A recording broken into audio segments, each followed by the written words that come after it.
Welcome to Beware of Spoilers. I am Adam. Sorry, I was distracted. I was pulling out of my driveway in my newly fixed car. Yes, I have fixed part of my car. Because I had an issue with one of my headlights. The headlight has been replaced. If you've ever done a repair by yourself on your car, there is a little bit of what's I'm looking for here? Pride, I guess would be the word, in doing it yourself. I do still need to fix the quarter panel and get my passenger door opening, but for the time being, I do have both headlights now working, which is, pretty good. So, what do we have on today's itinerary? Book of Boba Fett. And now I'm hitting bumps, and the bumps are, a little bit more pronounced. So Book of Boba Fett. The latest episode was... Here's the thing. I don't particularly think that anything explained in this episode of the Book of Boba Fett needed to be explained here. I understand why it was, because there would have been, I don't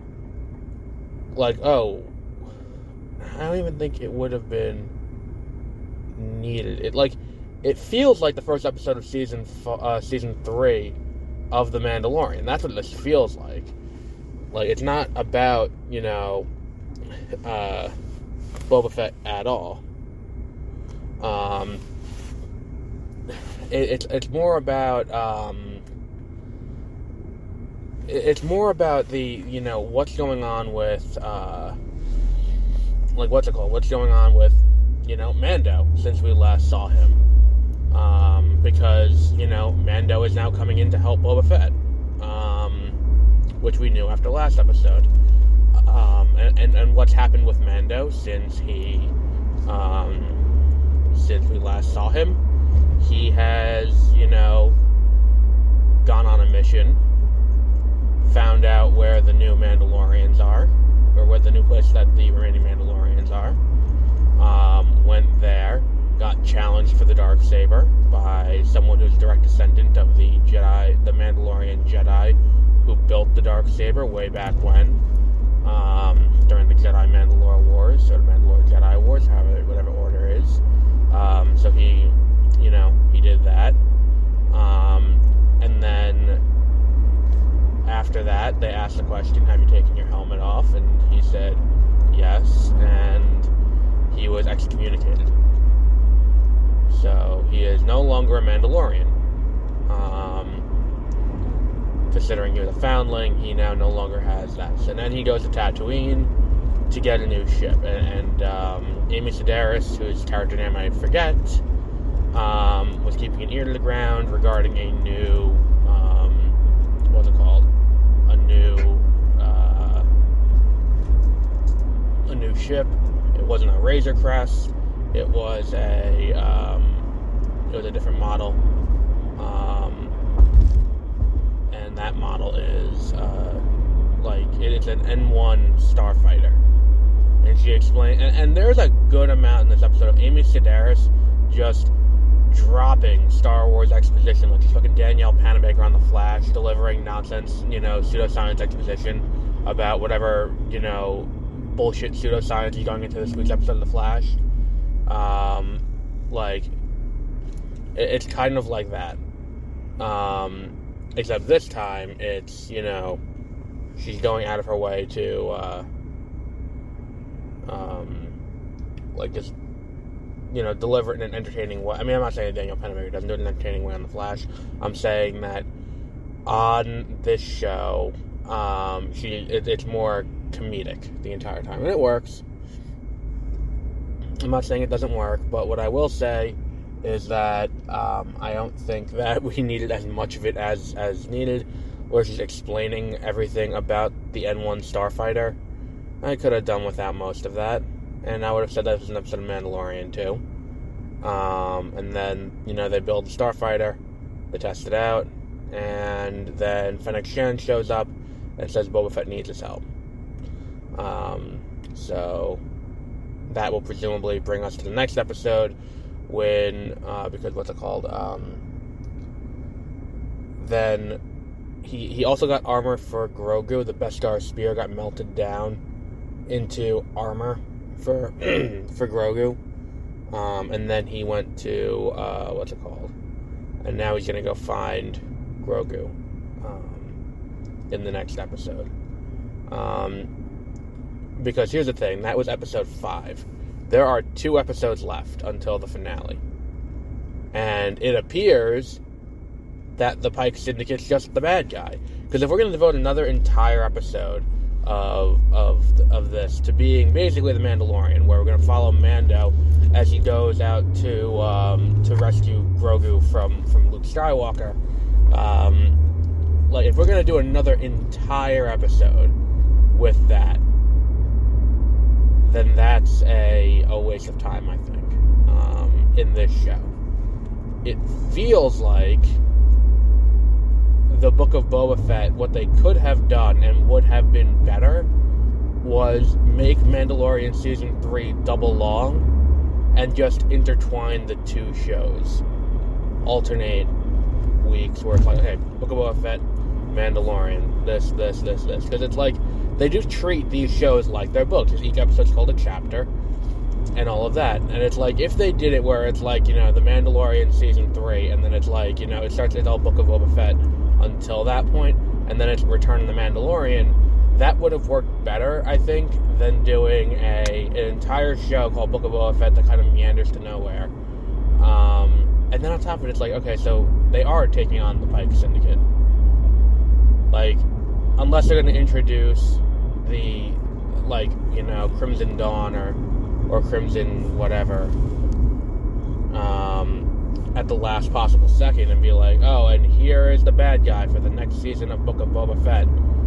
Bask in their crimsonness. Like, okay. Like, I think that's, part of the problem to an extent, where it's like, I don't exactly have any... I'd rather not watch the Book of Boba Fett than watch, this episode was cool, and there's a lot of really cool things, and Bryce Dallas Howard did a great job directing this episode, and it's just fun. It's all around fun. That said, I don't necessarily think that this show is, the most entertaining to watch week in, week out. I think that if they just did The Mandalorian, and I think that putting this episode of The Mandalorian in the middle of this show just highlights some of the wider issues, where it's like, look, this is what's happening now.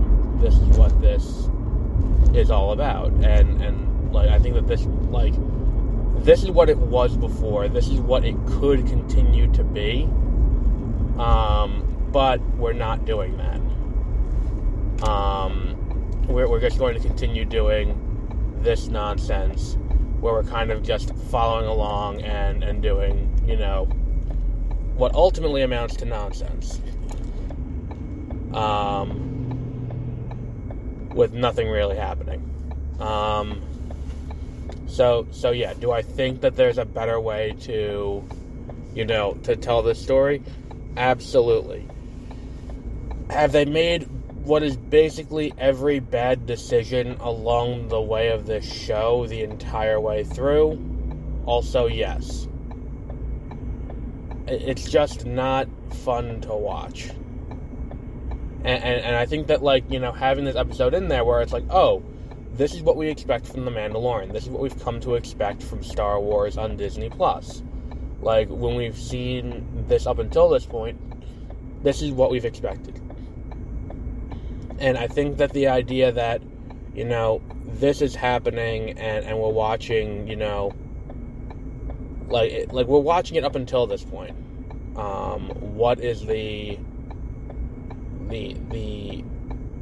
what I don't understand is, why is it that we're continuing to see the Book of Boba Fett be the way it is, and then they put this in as a kind of like, I don't even know if it's an intentional thing, where it's like, and here's what it was before, here's the juxtaposition, so that way you, the viewer, can put them side by side. I said the same thing about Matrix Resurrections, because it's like, in the Matrix Resurrections, there's a moment in that show where, in that movie, like, there are multiple moments in that movie where they show clips from the first Matrix. And it's like, okay, well, you're giving us a side-by-side comparison of the two. You're saying to us, hey, look, here's what this was, and here's what you liked about this, initially. And here's the new version of it, and here's how it's different. And you can look at them side by side and be like, oh, look, it's not the same thing at all. And that's a problem, to say the least. That's, saying that, without being, like, too, like, I think the issue ultimately is that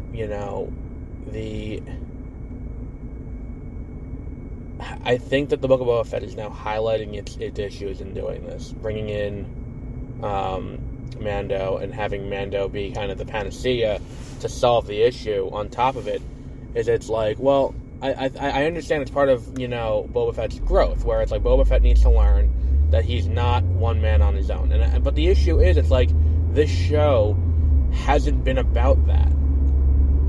Like, that would be interesting and cool in a different show, if the show up until this point wasn't all about, oh, and here's him trying to work with people. And it's like, if the issue is he's working with people and it's not working, and it's not his fault that it's not working, then why is it a show that I'm interested in? That's the question I have. Why do I care that, okay, so he's calling for help. Alright, cool, he's calling for help. But the thing is, that's all he's been doing this entire show. It's like learning to help and not be a one-man, organization. Like, I think that's, an issue. I think that there's a better way to have handled it up until this point as well. I think that's ultimately what the problem here is that when we watch this show, what we're looking at is a show about a person who needs growth, but the growth doesn't exactly come, and then he's fixed. Where it's like, we don't see him struggle through that. And the other thing is, I think that they bring in a lot of audience expectations of what Boba Fett is and who Boba Fett is, and that's kind of like simplistic character development that happens. And Star Wars has always been big on the implicit character development, which is a term that I think I made up, which is, we're going to put a huge time gap between movies, like a year or 2 years, and in that time, presumably, there have been adventures. It's because the thing is, it's like, we leave one and we're not picking up the next one in the same place. I mean, the only time that's happened in a movie, where it's like, we leave one movie and then we open up the next movie in the same place, in the exact same place, at the exact same time, is The Force Awakens into The Last Jedi. So, like, when The Mandalorian kind of picks up where, what the fuck's the word I'm looking for here? When The Mandalorian picks up with this, it's like, I completely forgot my train of thought. I paused to blow my nose, and I completely forgot what I was saying. Implicit character development. What was the other one? There was there's the moment where we know things are changing between movies. We're not picking up at the same place, and then we're moving on from this new location, and presumably in between things have happened. And to an extent, the way we've seen Boba Fett in the original trilogy, and the way we've seen Boba Fett in the movies and in the show up until this point, he's kind of a lone wolf, and that's kind of his thing. But the issue is, everything we've seen of him since that has been the opposite. It's almost completely diametrically opposed to the character we've been introduced to up until this point. And that makes it where, when these turns happen, and it's like, okay, we need to team up, it's like, well, that may be cool.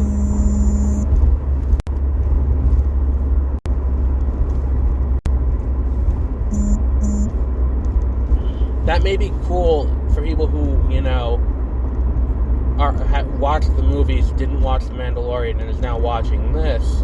It's like, okay, that's cool. But the thing is, it's like, this is kind of the problem with this show. Is they're trying to use, the Mandalorian's formula. That was the Mandalorian's thing. It's that, Mando goes somewhere, he makes a new friend, and then everyone teams up at the end to help. And it's like, he meets Bo-Katan, and he becomes friends with Bo-Katan, and then he meets, all of these other people, and the Wild Children, and he meets Ahsoka, and becomes friends with Ahsoka. Ahsoka doesn't come back and help, but he meets and becomes friends with Ahsoka. And it's like, he's doing all of this, and it's like, okay, that's just who this guy is. Up until this point with Boba Fett, we didn't really feel that Boba Fett was a social person, to the point where it's like he'd have allies. He was a lone wolf. Even, in his comics, he's a bounty hunter. And bounty hunters, traditionally, by trade, don't work as groups, because they gotta split the bounty.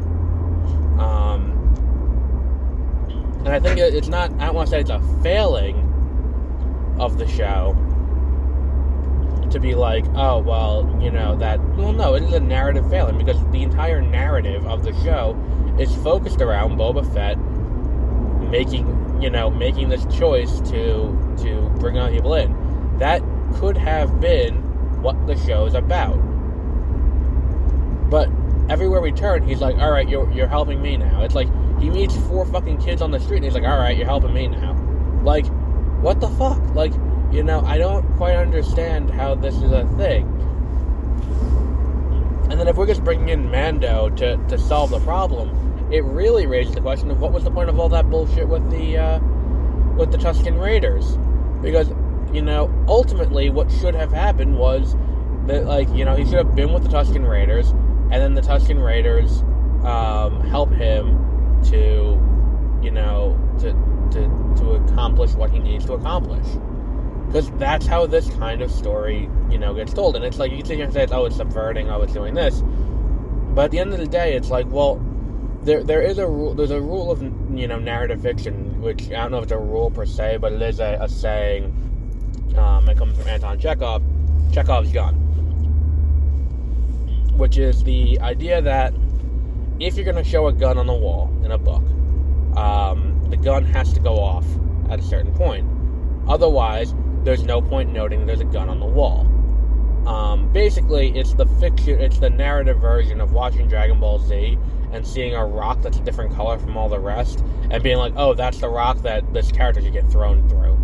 Like, that's basically what it is. It's like, here's, if you're going to denote there's a weapon, the weapon has to be used. If you're going to denote that something is there, it has to be used. Otherwise, it's not important. And there's also Stephen King's, every character has a backstory. None of it is interesting. Because if the backstory was interesting, that would be the story of this book.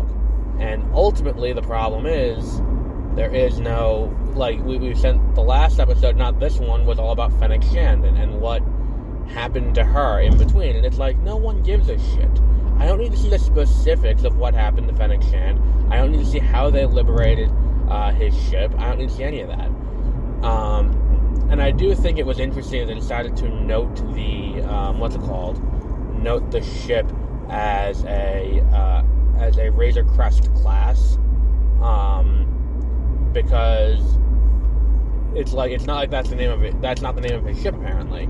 It's the ship's class is Razor Crest. And I feel like the reason for that was because people were getting upset with, with them changing the name of Boba Fett's ship away from Slave One into being Fire Spray, which is the name of the cruiser. But yeah, I feel like using technical names as much as they are is purely for that. But yeah, I think that this episode's strength is the series' weakness. The fact that this is the best episode of the series is a testament to how bad the show is, in so much as if the best episode of your show doesn't have your main character and is a weird, almost backdoor pilot for the show that it spun out of, it's a little, it's a problem. Now look, hopefully instead of flashbacks next episode, which I think they're done with flashbacks, it cuts between Mando going to wherever the hell Luke is to get Grogu back, and what's it called? And Boba Fett, doing whatever Boba Fett does. But I'm not going to hold my breath for that. I think it's more likely we get an entire Mando episode again of him going off to the Jedi Temple to find, to find Grogu. I think that's far more likely. And I'm not saying it's necessarily better or worse, but it is, because I don't even know, because that's the thing is, they're getting ready to fight the Pikes, and the conversation that he had at the end of the last episode was very much, we're fighting the Pikes next episode, so get ready. And then this episode and then the one after it are the kind of thing that you don't necessarily need to continue the story. And then that's the thing, too, about this episode, is that nothing that's shown here is necessarily needed to be told here. I mean, certainly this is an interesting Mandalorian episode, because, that's the thing, is it's everything that happens in this episode is a complete non sequitur. How does Mando get his ship? How does his new ship? How does Mando get received by the Mandalorians now that he has the Darksaber? How does all that happen? What happens with all of this? It's very interesting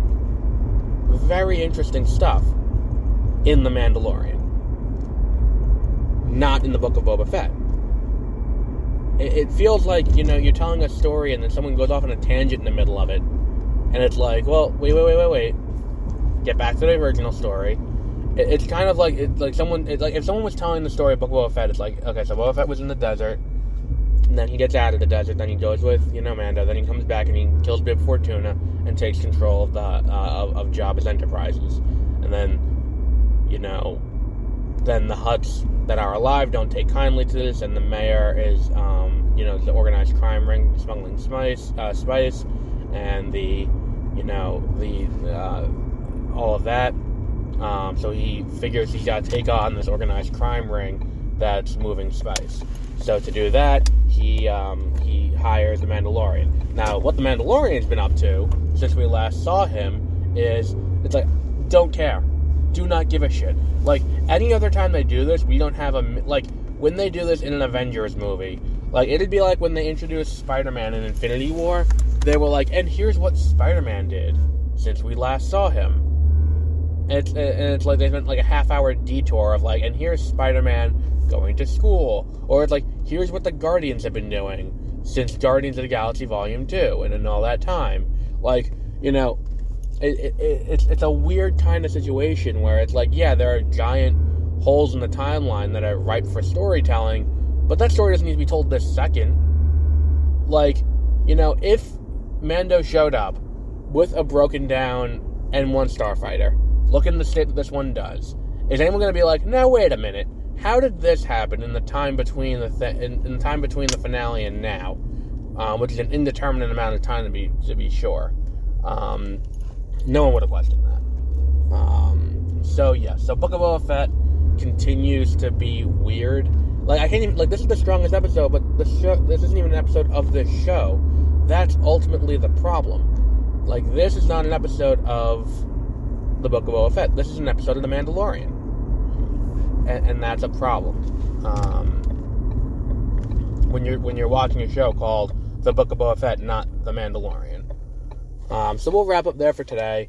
And we'll be back next, definitely tomorrow with Peacemaker episode 4. We'll be back, maybe, what's today? Thursday? Maybe, Sunday. I don't know yet. We have a snowstorm coming. That's going to take up most of the day Saturday. So we'll see what comes up. So until then, have a great rest of your week.